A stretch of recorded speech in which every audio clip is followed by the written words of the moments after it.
Les femmes ont des chapeaux qui ressemblent à des casseroles. Et si jamais un chameau se mettait ça sur la boussole, il y aurait tout de suite des tracas avec les agents de police. Mais pour les femmes, ça va. Ah vraiment, il n'y a pas de justice.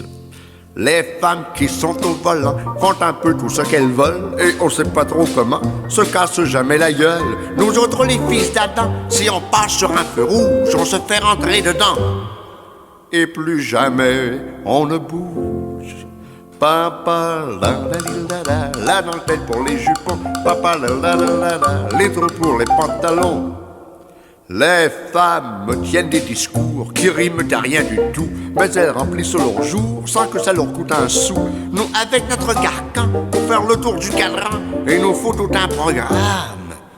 Puis, on s'en va voir les dames. Les femmes, dans les affaires, se servent de leur parfum, de leur sourire légendaire pour attraper tout chacun. Elles embobinent les plus forts avec un bout de genou et nous font beaucoup de tort. Car on a du poil partout. Papa la la la la, la dentelle pour les jupons. Papa la la la, les trous pour les pantalons. Les femmes n'ont qu'un souci de se trouver un mari, et toutes leurs manigances sont dirigées dans ce sens. Nous, le mariage, on s'en fout, mais quand ils nous ont conquis, il faut se mettre à genoux pour leur demander un oui. Les femmes font des prières, égrènent des chapelets pour pas aller en enfer, font bouffer des maigres laits. Pourtant elles ont des amants qui meurent sans confession, mais les femmes de tout temps meurent avec la religion. Papa la la la la, la dentelle pour les jupons. Papa la la la la, les trous pour les pantalons, les trous pour les pantalons, les trous pour les pantalons.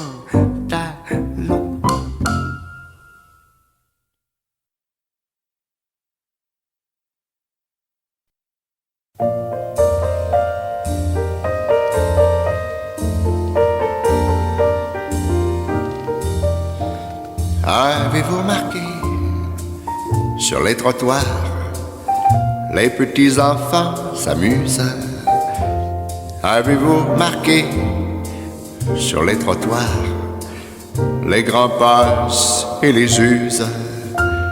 Avez-vous remarqué, sur les trottoirs, les petits enfants font des rondes, mais les gens pressés n'ont pas de mémoire et les arrêtent et les grondent.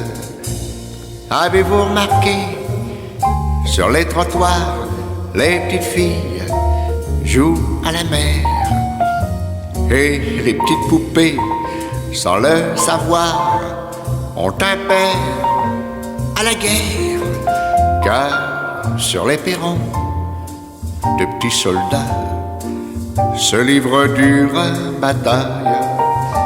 Mais ça ne dure pas long quand un soldat tombe sur le derrière et puis braille.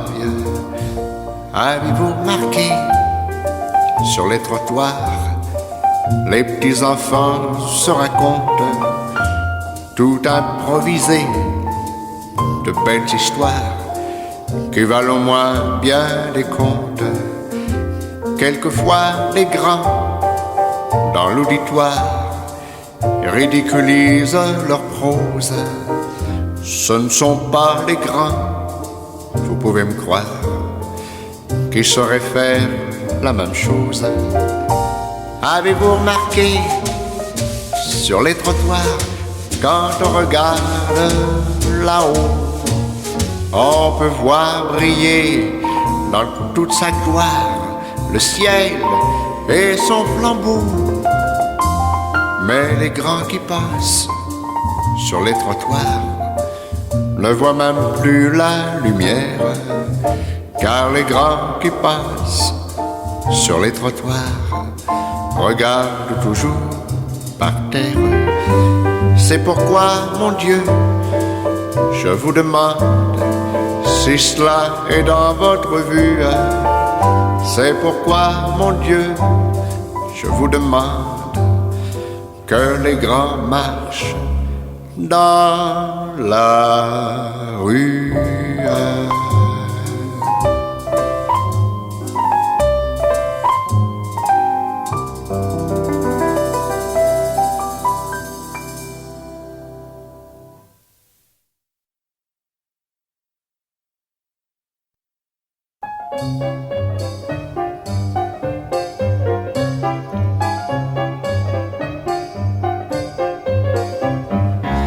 Quand on a du foin, ça va bien.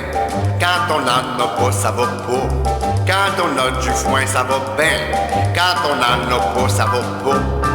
J'ai une petite chambre sur la Maine que j'habite avec une traîne. On boit du coke et puis du fort. Le matin, on se lève tard. L'après-midi, on va au vu. À 5 heures, je suis sur la rue à lui chercher de la clientèle. C'est pour ça que le bon Dieu l'a fait belle. Quand on a du foin, ça va bien. Quand on n'en a pas, ça va pas. Quand on a du foin, ça va bien. Quand on n'en a pas, ça va pas. Je me tiens aussi dans les poules, mais c'est pas pour jouer dans mes foules. Je regarde s'il y a pas de tic, et je vends ça, c'est ma gamique. Des bagues en or de 10 carats, qui brillent comme des vrais, ça se voit pas, mais que l'on fait avec des cannes, qu'on frotte à mort jusqu'à ce qu'on se tenne. Quand on a du foin, ça va bien. Quand on n'en a pas, ça va pas. Quand on a du foin, ça va bien. Quand on n'en a pas, ça va pas. Aux petites heures, on va chez Rodrigue. Chez Rodrigue, ça c'est un blanc de pig. Et c'est un chauffeur de taxi qui amène le beefsteak ici. Oui, mais c'est bien organisé. Il y a des chambres au deuxième plancher. Et pendant qu'elle va travailler, moi prends celles qui sont pas pesées. Quand on a du foin, ça va bien. Quand on n'en a pas, ça va pas.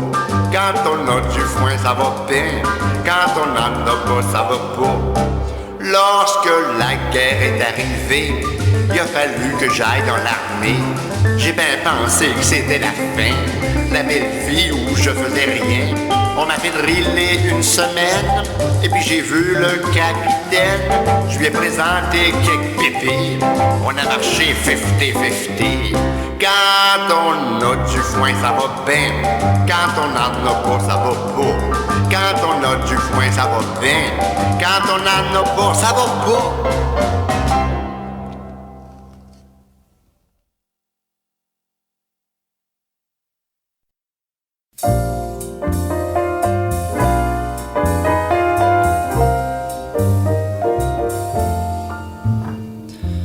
Je te verrai à la brunate,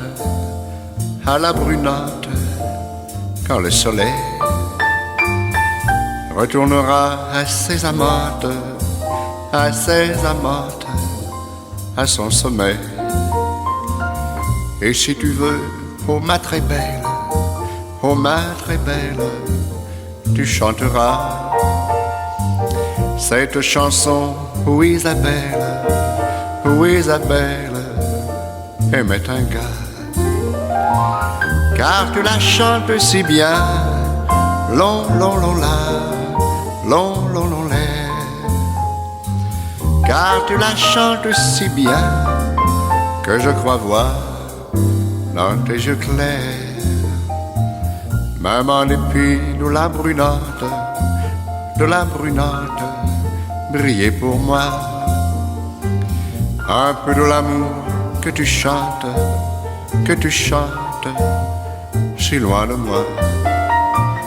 Car ton cœur, je le sais bien, a d'autres cieux, d'autres nuages, un soleil qui n'est pas le mien, vers d'autres amours il voyage. Mais ça fait rien à la brunate, une fois encore. Je croirai à ce que tu chantes,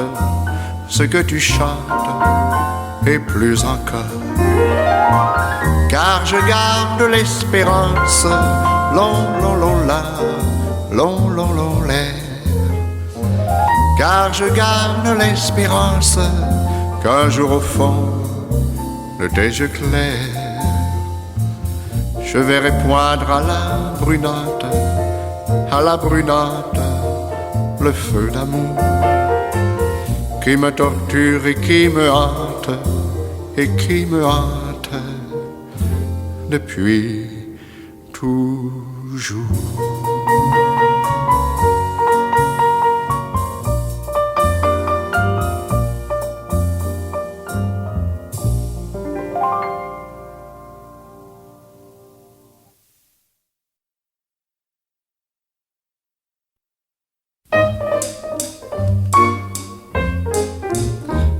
Paparalinka-tinka-tinka-tong-tong, paparalinka-tinka-tinka-tong.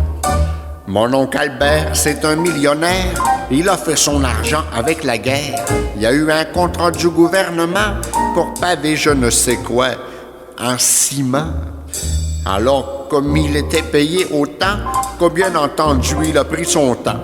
Et même ça lui a pris tellement de temps qu'il vit de ses rentes depuis ce temps. Comme de raison, c'est le dieu de la famille. Quand il vient, faut faire des déclamations. Il faut parler comme des petites filles afin de lui faire une bonne impression. Dans nos petites têtes d'enfants, on se dit en tous les cas si l'argent fait pas le bonheur tout comme les galons, au moins on est bien reçu dans les salons. Pam parlinka tinka tinka ton ton, paparlinka tinka tinka ton. Ma tante Ida, la sœur de mon père, est reconnue pour être une vraie commère. Et un jour, maman l'a dit à papa, papa lui n'a pas du tout aimé ça. C'est pas que sa sœur, il aimait tellement, mais entre frères et sœurs, on se défend. Ce n'est pas toujours comme ça au foyer, mais tout change lorsque l'on est marié. En tous les cas, voilà mon père en colère, et après gueuler sur ma tante Claire du côté de maman, qui d'après lui avait des amants. Dans nos petits cœurs de 10 ans, on savait pas ce que c'était des amants. Mais quand même, quand elle vint nous visiter, pour l'embrasser, on s'est bouché le nez. Pam paralinka tinka tinka tom tom, paparalinka tinka tinka tom. Mon oncle Arthur, c'est un gros taureau. Tous les hivers, il part pour l'Ontario. Il s'en va travailler dans les chantiers, faire la cuisine, car il est cuisinier. Quand il revient avec le printemps, il a les poches bien bourrées d'argent. Il prend un coup, il avec une guidoune, il vient chercher mon père pour une balloune. Ma mère dit Hector reste à la maison, mais il s'en va quand même comme de raison. Quand il revient avec un coup dans le corps, nous autres les jeunes, il faut sortir dehors. Les voisins appellent radio police avant qu'ils finissent par s'assommer. Et le lendemain matin, l'institutrice nous parle de la douceur du foyer. Pam paralinka tinka tinka tom tom, paparalinka tinka tinka tom, pam paralinka tinka tinka tom tom, paparalinka tinka tinka tom.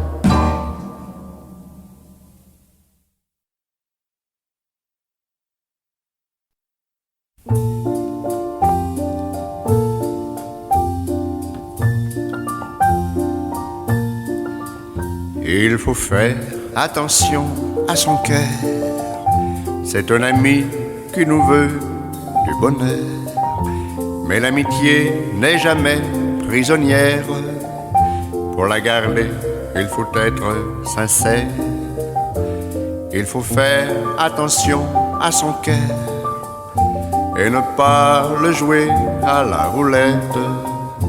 Il risque de perdre sa valeur ou devenir une marionnette. Car l'amour à petite semaine, ça devient de la mécanique. Toujours les mêmes mots à la chaîne, comme dans les boîtes à musique. Il faut faire attention à son cœur. Ce n'est pas un vieil accordéon qui joue toute la nuit jusqu'à 6 heures et qui tout le jour n'a plus un son. Jeune fille, jeunes gens, les matelas, jeune fille, jeunes gens, les matelas, ça ne dure pas. Mais toujours on transporte son cœur, comme les regrets poursuivent les voleurs. On ne peut pas lui refaire le visage, comme les dames d'un certain âge. S'il est vieux, il est vieux pour toujours.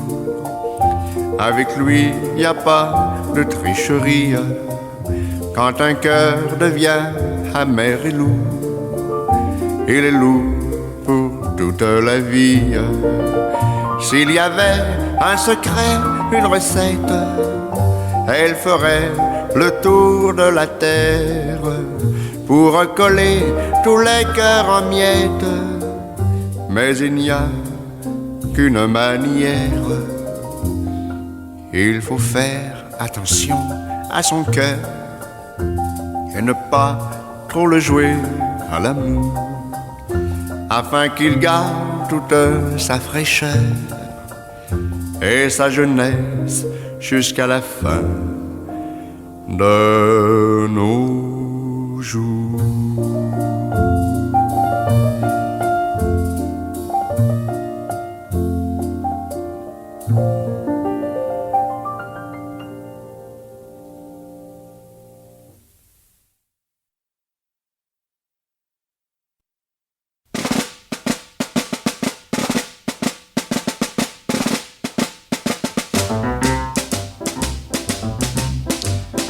On arrive sur la planète avec les mains, les pieds, la tête et puis un peu de remplissage entre le ventre et le visage. On vit de 20 à 60 ans, mêlé d'hiver et de printemps. On croit que ça va durer tout beau, puis on finit par y laisser sa peau. Une jeune fille nous plaît, pour l'embrasser on se fend en quatre, et puis pour la voir au complet, l'épouse avec le droit de la battre. Le lit est grand, la vie est belle, on voit du feu, des étincelles, c'est le bonheur, c'est les marmots. Puis on finit par y laisser sa peau,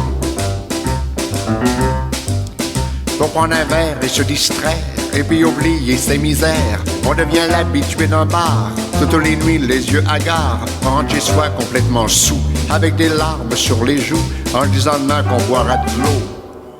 Puis on finit par y laisser sa peau. Seul perdu dans l'humanité, on rêve d'amour et d'un foyer, d'un peu d'affection, de tendresse, ou bien alors d'une maîtresse, pour faire l'amour de temps en temps.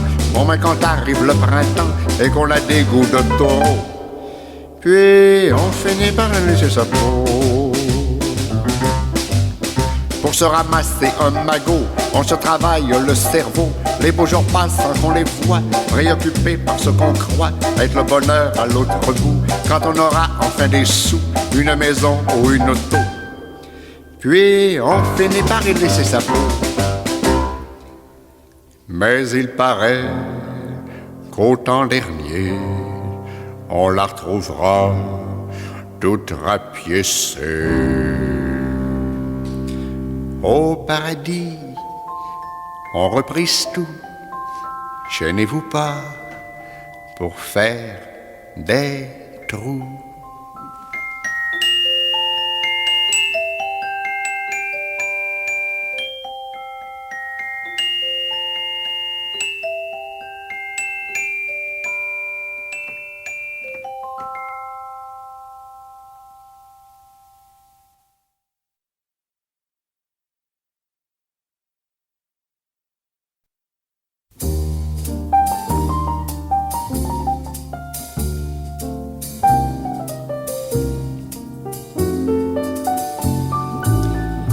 Quand les hommes vivront d'amour, il n'y aura plus de misère, et commenceront les beaux jours. Mais nous serons morts, mon frère, quand les hommes vivront d'amour. Ce sera la paix sur la terre, les soldats seront troubadours, mais nous serons morts, mon frère, dans la grande chaîne de la vie, où il fallait que nous passions, où il fallait que nous soyons, nous aurons eu la mauvaise partie. Quand les hommes vivront d'amour, il n'y aura plus de misère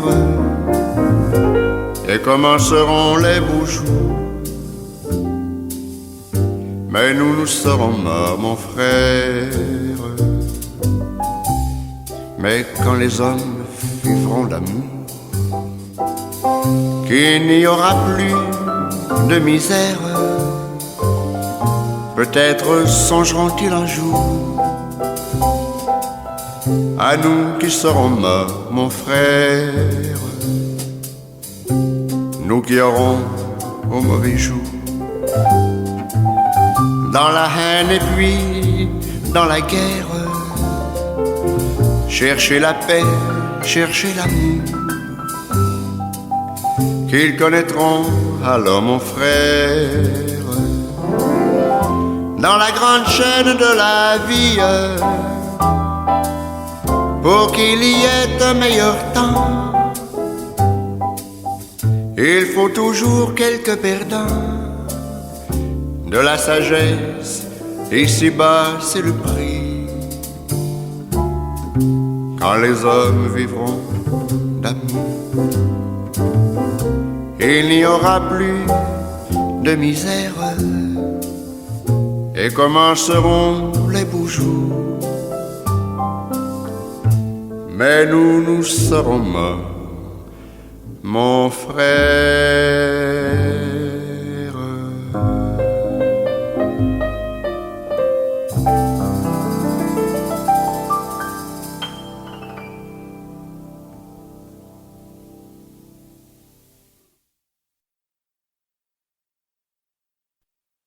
Adela, Adela, Adela, le frère Dona, le frère Dona, Adela, Adela, Adela, le frère Dona est là, le frère Dona, le frère Dona est là.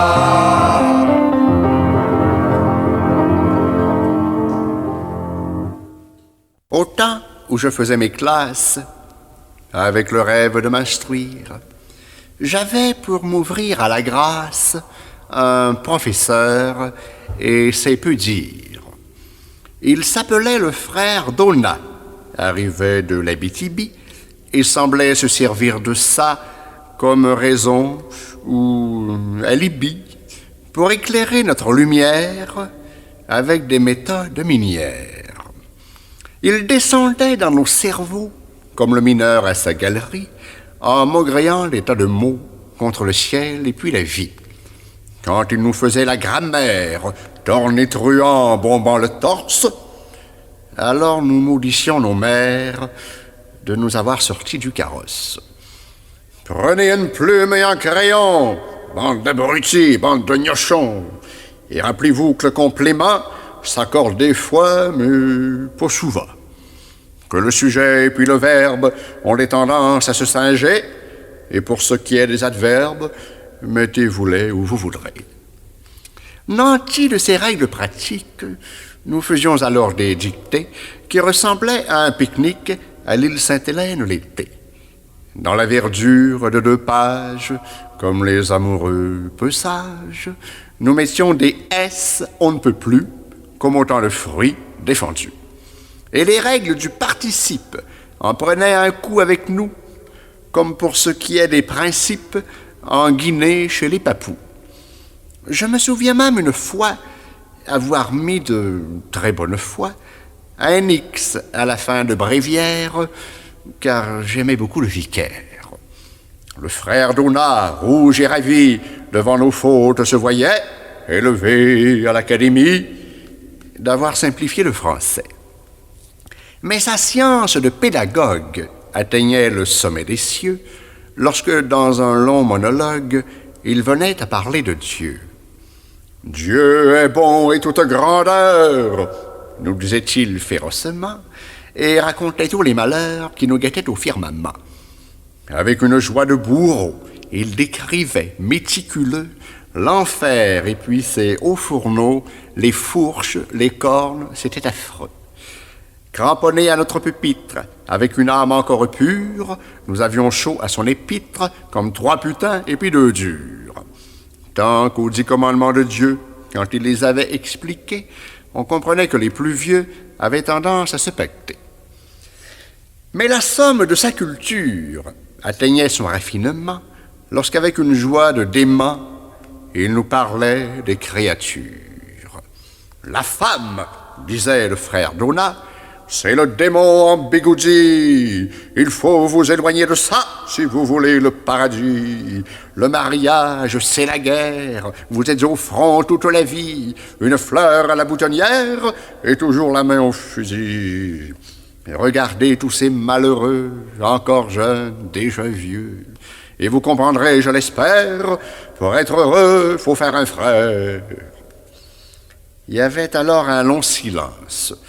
Le frère jugeait de son effet, nous attribuant plein de confiance la classe des grands ou des beignets. Mais sous nos têtes de linotte, nous étions quand même lucides, et dans sa belle redingote, le frère Donat prenait un bide. Cher frère Donat, aujourd'hui, il m'arrive de penser à vous, maintenant que j'ai réussi à me débarrasser de tout, ce que vous m'aviez enseigné, que je me suis réconcilié avec Dieu, avec la vie, la grand-mère et les femmes aussi. Alors je me dis sans rancune que malgré votre bon vouloir, vous nous laissâtes plus de lacunes que de sagesse et de savoir. Vous n'étiez pas, il faut l'avouer, doué pour cette profession qui est celle de révéler la foi, l'espoir et les notions. Il aurait mieux valu, voyez-vous, que vous fassiez un bon mineur que de venir faire des trous dans nos cerveaux et puis nos cœurs. Quand j'aurai un petit garçon, je l'élèverai chrétiennement. Pour pas qu'on gâche ses horizons, j'examinerai le frère avant.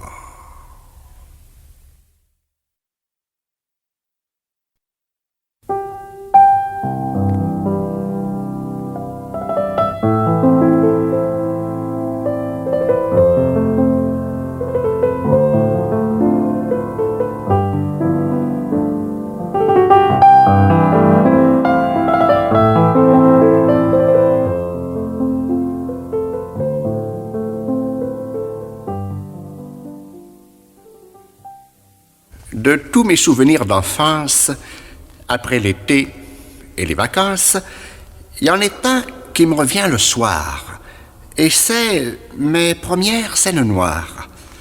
Mon père m'en donnait le samedi, quand il en restait du vendredi, et avec mes petits compagnons, j'allais m'acheter des bonbons. Alors je m'empiffais la panse, goûtant les joies de la finance, jusqu'au jour où, ayant grandi, on me parla d'économie. Ça, je m'en souviendrai toujours. Oui, car à partir de ce jour, je vécus morne et grognon, face à face à un petit cochon. Ah, c'était un beau petit cochon, teinté de rose et tout mignon. Mais hélas, rien n'est sans défaut. Il y avait une fente sur le dos, dans laquelle, sans rémission, s'en allaient toutes mes scènes noires. Et quand j'y faisais omission, cela me faisait des histoires. Mais quand même, quand il était plein, avec l'aide d'une bobépine, je le vidais et au magasin, je m'en allais consumer ma ruine. Mais ce n'était plus intéressant, ayant attendu trop longtemps. J'allais même les oublier, lorsqu'un dimanche, par surprise, afin de m'apprendre à prier, maman m'amena à l'église. Pendant que je me recueillais, fouillant mes coins les plus secrets, alors un homme en habit noir me rappela à mes scènes noires. Puis ce furent les petits Chinois, les petits nègres et je ne sais quoi. À un moment, toute la religion vivait de mon petit cochon. J'entretenais même, que l'on s'incline, 2 quêteux de la rue Sainte-Catherine et un vieux qui, un peu toqué, demandait toujours pour un café. Pourtant, quand je le rencontrais, par pur hasard, 2 heures après, ses pieds ne semblaient plus d'accord. Sans doute qu'il aimait le café fort. Par la suite, je vieillis encore, et en est ainsi jusqu'à la mort. Troublé par mes premiers déboires, j'en oubliai mes scènes noires. Mais elles revinrent vite à l'assaut, lorsqu'un jour, courant l'aventure, je connus le pain et puis l'eau, les nuits froides sans couverture. Alors, aux passants solitaires, je tendis la main à mon heure pour découvrir dans ma misère que petit, j'avais un bon cœur. De surprise en surprise, continuant à pérégriner, les coquines, faut que je le dise, ne cessèrent de m'étonner.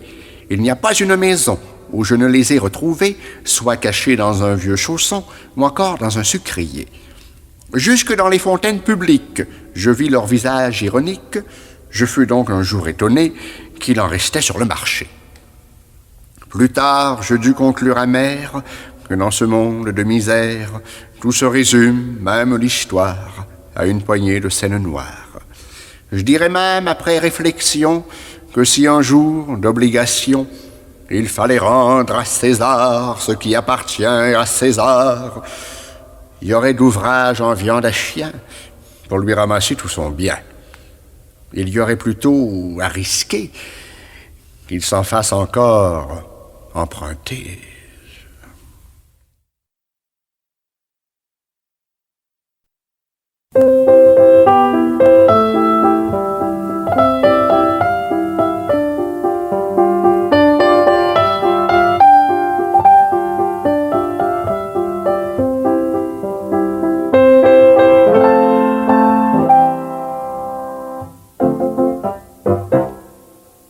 Alors, un jour, comme ça, je me suis aperçu que je m'appelais Joe la Framboise. Avant ça, j'y avais jamais pensé. Franchement, je ne m'étais jamais arrêté à ça. Bon, je savais bien que je m'appelais Joe la Framboise, mais c'est tout. J'aurais pu aussi bien m'appeler Thor Rivet ou n'importe quoi. Ça aurait été la même maudite affaire pour moi. Mais un jour, en cherchant ma première job dans les annonces classées, ça m'a frappé tout à coup. Ça m'a frappé parce que je me suis aperçu que je savais rien faire. On demandait des bosseurs, je savais pas débosser. Des riveurs, je savais pas river. Je me suis dit, c'est drôle cette affaire-là. Quoi, ça dépend que je sais rien faire. Ça fait que là, je me suis mis à penser. Chez nous, voyez-vous, on était 10. Mon père gagnait peut-être 50 piastres par semaine. Fait que, comprenez, il n'était pas question de faire le cours classique, hein. Ma mère faisait des lavages pour joindre les deux bouts. Fait que nous autres, les jeunes, comme on était toujours dans le chemin, elle nous sacrait dehors le matin, puis elle nous ramassait le soir. Ça fait que notre éducation, on l'avait avec les vendeurs de bananes. Ainsi de suite, à 12 ans, pour aider à payer notre chère Sophie, on commence à livrer des ordres d'épicerie.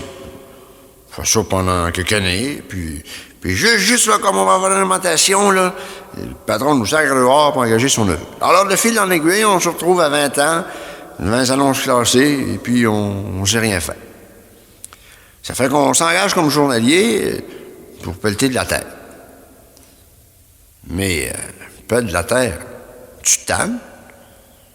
T'arrives chez toi le soir, t'es tellement fatigué que t'as même plus le courage de sortir avec ta blonde. Ça fait que ta blonde, elle sort avec un autre. Puis toi, tu restes avec la pelle. Mais tu sais comment ce que c'est, une pelle, ça embrasse mal. Ça fait que tu lâches le job pour suivre les cours du soir. Mais pour apprendre un métier qui a du bon sens, il faut savoir compter. Toi, tu sais pas compter. Bon, tu es bien capable, naturellement, de te démêler dans ton change, mais c'est tout. Puis après ça, c'est des histoires de cours du soir. Pendant ce temps-là, ta blonde, elle sort toujours avec un autre. Ça fait que tu lâches les cours, puis tu t'engages sur une construction pour apprendre le métier de menuisier. Mais menuisier, hein, ça paraît peut-être pas, mais c'est pas n'importe qui peut être menuisier. Puis toi, comme tu frappes toujours à côté, on te sert dehors. Fait que là, grâce à un chum, tu rentres sur le rhum de lait. toi, c'est bête, c'est pas ta faute, c'est fait de même, c'est sûr, mais toi, les chevaux, t'as peur de ça. Ça fait que c'est rendu à la fin que c'est plus toi qui fais la rôle, c'est le cheval. Il va où il veut. Et les clients sont obligés de chercher leur bouteille avec une boussole. Ça fait que tu perds encore ta job. D'un coup, t'as une idée. Tu y penses, tu dis, c'est bête, l'armée. M'a engagé dans l'armée, c'est simple, l'armée, nourri, logé. Mais pour t'engager dans l'armée, il faudrait au moins qu'on puisse te voir. Toi, au Pork and Bean, t'es devenu tellement maigre qu'on le voit plus. Il faudrait que les Chinois te cherchent tout de suite. Ça fait que là, t'es poigné. Tu sais plus quoi faire. Alors, tu prends 5 cents, t'achètes le journal, tu regardes les annonces, à part livrer des paquets, comme tu sais rien faire, ben, c'est à ce moment-là que tu réalises que tu t'appelles Joe Laframboise. Là, ça veut dire quelque chose, au moins. Tu dois être à la chambre, t'as rien à manger. Là, tu sais en maudit comment tu t'appelles. Et puis, t'as beau courir, faire n'importe quoi, t'as toujours ton nom qui te suit. Puis là, c'est plus rien que quelques lettres, c'est toi. C'est toi qui as faim, puis qui a pas d'ouvrage. C'est toi qui sais rien faire parce qu'on t'a jamais rien montré. Maintenant, il est trop tard pour apprendre quoi que ce soit. Il n'a pas le temps, hein? Il faut marcher. Le pain, ça s'achète. D'un coup, tu dis, tiens, moi, essayer ça. M'en va marier une femme riche. Pourquoi pas? Hein? Il y en a, et ils marient des femmes riches. Mais, actuellement, une femme riche, il faut y trouver. Ça fait rien. T'en prends 50 cents à un chum, t'achètes des lames de rasoir, tu te fais la barbe comme il faut, puis tu t'en vas te promener dans un beau quartier. Tout à coup, la change de ta vie. Une belle femme, là, en manteau de vison, qui échappe sa sacoche. Tu cours les jambes à ton cou pour aller la ramasser, mais tu t'enfarges, beding, bedang, puis tu tombes au pied de la bonne femme, les deux mains sur la sacoche. Naturellement, la pauvre dame a peur, elle crie « Au secours, à police, au voleur, au voleur! » On t'arrête. Comme tu habites à l'autre bout de la ville, on te demande ce que tu fais dans ces quartiers-là, tu sais pas quoi répondre. Ça fait que on te met en prison. Dans les journaux du soir, c'est écrit dans un petit coin, là, Monsieur Joe Laframboise condamné pour avoir attaqué une dame. Joe Laframboise. C'est toi, ça. Et les gens ne savaient même pas que tu existais. Puis à part ça, qu'est-ce que tu penses qu'elle leur fait?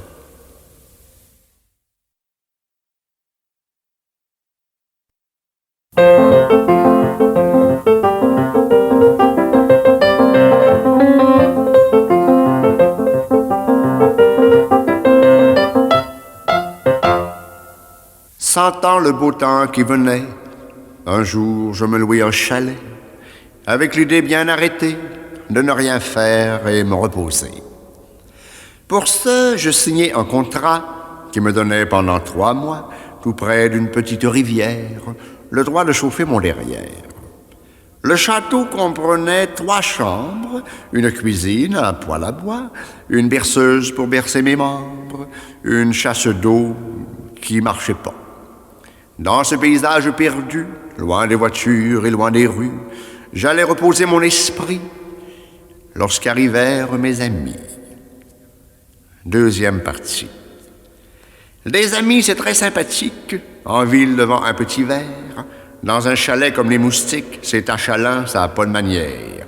Ça vous vide de votre frigidaire, des œufs jusqu'au dernier raisin, et puis ça boit tout votre bière et prenne votre costume de bain. À part ça, ça laisse tout traîner, prennent le plancher pour un cendrier, la cuisine pour un garage, et personne ne fait le ménage. Vous qui veniez pour vous reposer, vous devenez un cuisinier, laveur de vaisselle, balayeur, femme de ménage, et puis butler. À part ça, c'est que ça part plus. Ça reste des jours et puis des jours. Amène des gens que vous avez jamais vus et qui vous disent même pas bonjour. Tout à coup, dans votre chalet, vous devenez un étranger. Il n'y a plus personne qui vous connaît, et puis c'est vous qui dérangez. Lorsque vous revenez le soir, après avoir été dansé, votre chambre est devenue un dortoir, il n'y a même plus de place pour vous coucher. Ça fait que vous dormez dans votre char, vous avez fret, vous maugrez. Pendant ce temps-là, dans votre plumard, il y en a qui se font aller. Soudain, vous devenez tout rouge. Vous qui avez un bon caractère, vous sentez qu'il y a quelque chose qui bouge au-dessous de vos bonnes manières. Enfin, vos jours s'éclatent. Et dans une colère écarlate, vous sacrez tout le monde dehors, et puis je vous dis que ça sort. Vous qui aviez toujours pensé que vous n'aviez pas de santé, vous devenez en un éclair presque aussi fort qu'Yvon Robert. Mais vos amis sont pas contents. Ils vous traitent de bel écœurant, que vous savez pas recevoir, qui viendront plus jamais vous voir. Lorsque tout le monde est parti, que vous retrouvez vos esprits, dans votre âme s'éveille un remords d'avoir été soudain si fort. Pendant tout le reste de l'été, vous traînerez la tête basse, un complexe de culpabilité, comme les bons derniers de classe. Lorsque vous retournerez en ville, vous n'oserez plus voir personne. Caché dans votre domicile, comme dans sa caisse un vieux trombone, vous entendrez une voix. « Baquet, pourquoi t'es-tu loué en chalet? »